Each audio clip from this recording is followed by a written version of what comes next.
Cari-cari jumpa satu ni, my colleague. Saya tak pernah dengar ni. Lepas tu saya tengok, Teraja.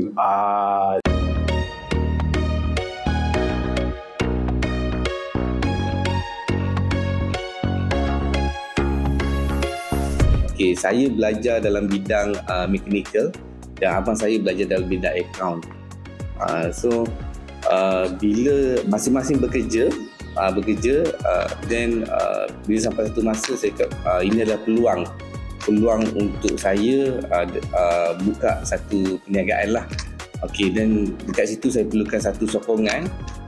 So saya pilih yang antara yang terdekat dengan saya lah, sisi abang saya sendiri, untuk jaga account dalam company. So saya boleh fokus dekat saya punya part, which is engineering lah.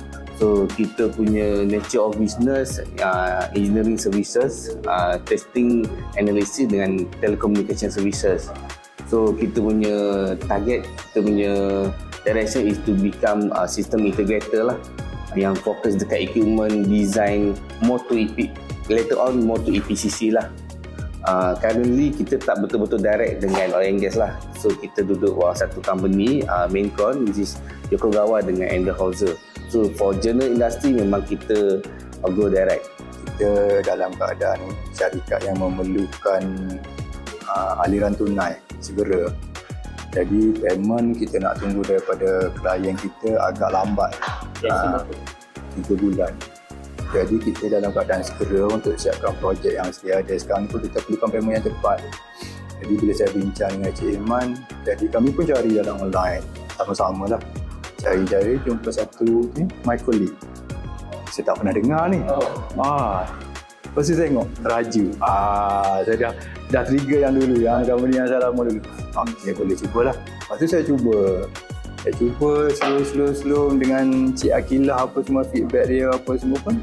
Lepas tu saya bagi dokumen, saya rasa saya tak buka lagi yang bisnes kita yang lain masa tu. Saya rasa biar dulu lah, saya nak ada account dulu dengan my colleague. Lepas tu Cik Akilah pun dah bentang kepada komiti my colleague apa semua, lulus, alhamdulillah. Jadi daripada situlah saya kenal daripada usaha carian di dalam internet lah, dalam Google lah, dalam Google.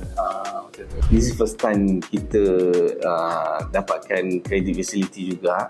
So at the moment kita belum kira war-warkan lagi lah dekat usahawan lain juga. Tapi dengan apa yang kita lalu dengan Makolib, dengan Teraja ni, meyakinkan kita. So kita pasti akan war-warkan juga benda ni supaya ada lagi usahawan-usahawan lain yang akan dibantu selepas ini. Okay.